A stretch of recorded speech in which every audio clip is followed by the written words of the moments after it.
बेटा enthu down करने का टाइम नहीं है यार। ये क्यों एंथू डाउन है ये बताओ? क्या मार्क्स नहीं आ रहे इसलिए? क्यों एंथू डाउन है? पहले रीजन फाइंड आउट करो। मार्क्स नहीं आ रहे तो कोई बात नहीं, मैं आपको पहले भी ये बात बोल चुका हूं कि जब आप पहली बार पढ़ते हैं तो मार्क्स जेई के लेवल में नहीं आते हैं। रिवीजन करोगे धीरे धीरे, जब आप बार बार चीजें पढ़ेंगे और अच्छी तरह क्लैरिटी मिलेगी और स्पीड बढ़ेगी, एक्यूरेसी बढ़ेगी, तब धीरे धीरे मार्क्स आने शुरू होते हैं। पढ़ना एक चीज होती है और उसको एग्जाम में टाइम के अंदर कर पाना सही तरीके से एक दूसरा ही आर्ट होता है। Okay, motivation down. अबे मोटिवेशन कैसे डाउन हो सकता है? मुझे ये नहीं समझ आता कि अगर टफ लग रहा है, अगर बहुत प्रॉब्लम आ रही है, समझ नहीं आ रहा और क्वेश्चन नहीं बन रहे, मार्क्स नहीं आ रहे, ये सब प्रॉब्लम हो सकती है। मोटिवेशन ही डाउन है तो मतलब तो तुम सीरियस कभी थे ही नहीं ना। फिर अगर मोटिवेशन डाउन हो गया आपका इतनी जल्दी जल्दी, ड्रॉप ईयर में मोटिवेशन नहीं डाउन हो सकता। सच्चाई तो यही है। अगर ड्रॉप ईयर में मोटिवेशन डाउन हुआ है तो मतलब ड्रॉप करने का कारण ही नहीं था तुम्हारे पास, तुम्हारे अंदर वो आग ही नहीं लगी थी।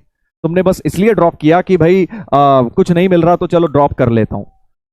वेयरएज ड्रॉप करने का कारण ये होना चाहिए कि मैंने ड्रॉप लिया है ताकि मैं अगले साल बहुत बेहतर कॉलेज में एडमिशन ले पाऊं।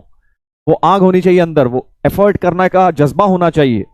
ठीक है सर, मैनेज नहीं हो पा रहा, जितना हो पा रहा है मैनेज उतना कर लो। किसने बोला है कि सारा कुछ सारे चैप्टर सारे सब्जेक्ट्स के सारे करने ही करने हैं?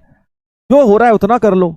60-70% पढ़ के भी, अच्छी तरह पढ़ के भी लोग जेई मेन आराम से क्लियर कर लेते हैं। ठीक है, तो ये चीज का प्रेशर मत लीजिए सब अच्छे से नहीं हो पा रहा। सब कुछ अच्छे से वैसे ही नहीं होगा बेटा, एग्जाम में वैसे ही सारे चैप्टर तेरे से होने नहीं है, छोड़ने ही है थोड़े बहुत क्वेश्चन। तो आप अगर एक दो चैप्टर्स छोड़ भी देंगे, ऐसा कोई बहुत बड़ा कोई इसमें वो नहीं हो जाएगा। हम भी छोड़ के गए थे यार। छोड़ने से मेरा मतलब है कि ये नहीं कि बिल्कुल जीरो करके चले गए। अब मान लो जैसे मैट्रिसेस डिटर्मिनेंट कर लिया सर, बहुत ज्यादा प्रैक्टिस नहीं कर पाए, क्लास हमने कर ली, तो उतना एटलीस्ट करके भी अगर आप जेई देने चले जाओगे तो चांसेस है कि अगर इजी टू मीडियम सवाल आ गया फिर आपसे वो इजीली हो जाएगा। छोड़ने का मतलब ये नहीं होता पूरा छोड़ दिया कोई चैप्टर। अपना जो है एंथू हाई रखिए भाई। ये वाला टाइम जो है, देखो सिंपल सी बात है, जो टाइम सब एंथू हाई जब रखते हैं वो तो स्टार्टिंग का टाइम होता है, तब तुमने भी रख लिया तो कोई बहुत बड़ी बात नहीं कर ली। जो टाइम होता है जहां मैक्सिमम बच्चे गिव अप करना शुरू कर देते हैं, अगर उस समय अगर आप एंथू हाई रखेंगे तभी तो आप डिफरेंशिएटिंग फैक्टर में पहुंचेंगे, तभी तो आप उन टॉप 1% 2% में पहुंचेंगे। अगर आप भी वही गलती कर देंगे जो मेजोरिटी करते हैं तो आप भी तो भीड़ का पार्टी बनने वाले हो बेटा। ठीक है, तो इस समय अपनी 100% एनर्जी देने का टाइम है, डिमोटिवेट होने का टाइम नहीं है। अगले 3-4 महीने बचे हैं, इसमें फुल एफर्ट कर दो बेटा, फुल एफर्ट कर दो। सर गेम का एडिक्शन हो गया है मुझे, बिल्कुल इमीडिएटली डिलीट कर दो गेम को। ठीक है, ये गेम का एडिक्शन करने का टाइम नहीं है। गेम का एडिक्शन का टाइम होता है जब आप कॉलेज में पहुंच जाएं, और कॉलेज में पहुंचने के बाद आपके पास इतना समय होगा कि आपको और कुछ काम ही नहीं है। अब जब और कुछ काम नहीं है तब एडिक्शन कर लेना गेम का। अभी क्यों फालतू अपना टाइम वेस्ट कर रहे हो, है कि नहीं? टाइम को अभी बेटा वेस्ट नहीं करना है। एक एक मिनट कीमती है, गेम खेलने में अभी टाइम वेस्ट नहीं कर सकते। गेम तब खेलने चाहिए जब लाइफ में करने को ज्यादा कुछ है नहीं, टाइम काटने के लिए आपको गेम को का उपयोग करना पड़ रहा है, तब खेलिए जितना गेम खेलना है। ओके, तो अभी के लिए प्लीज ये गलती मत करें, नहीं तो आप लोग जो है बहुत ज्यादा फंस जाएंगे, बहुत ज्यादा फंस जाएंगे बेटा। देखो यार, ये फालतू की चीजों में अगर तुम्हारा समय जा रहा है, डे ड्रीमिंग कोई कह रहा है, कोई गेम खेल रहा है, तो भाई इसका मतलब सच्चाई बताऊं 100 बात की एक बात, कि तुम उतने सीरियस हो ही नहीं। वो जो आग चाहिए होती है ना वो तुम्हारे अंदर है ही नहीं।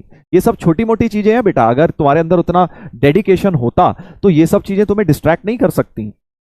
बड़े लेवल की हाँ कोई डिस्ट्रैक्शन हो रही है तब समझ आता है, बट ये सब तो छोटी छोटी चीजें हैं। अगर आपको पता है कि यार आप क्यों कर रहे हैं, फ्यूचर के लिए अपने लिए कर रहे हैं, वो डेडिकेशन है आपके पास, वो एफर्ट लगाने की कैपेबिलिटी है, और आपको पता है कि आप ये जो कर रहे हैं अपने फ्यूचर सेल्फ के लिए कर रहे हैं, तो फिर ये सब छोटी मोटी चीजें बाधा नहीं बन सकती आपके रास्ते का।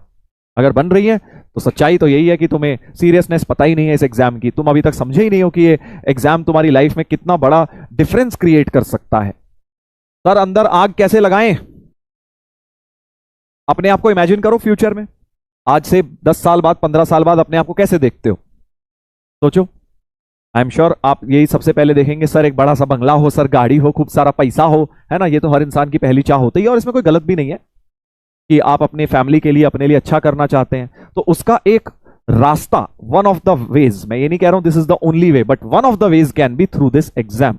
और अगर आप उस लाइफ को पाने के लिए सीरियस हैं तो आप आज की डेट में फिर सीरियस रहेंगे, फिर आपको डिस्ट्रैक्शन नहीं आना चाहिए, नहीं आ सकता, कुछ भी चीज आपको डिस्ट्रैक्ट नहीं कर सकती। या तो वो एम चेंज कर दो कि सर वो एम तो सर मैं ऐसे ही बोल दिया, गाड़ी बंगला हमें नहीं चाहिए सर, हमें पैसा वैसा की बिना भी काम चला लेंगे।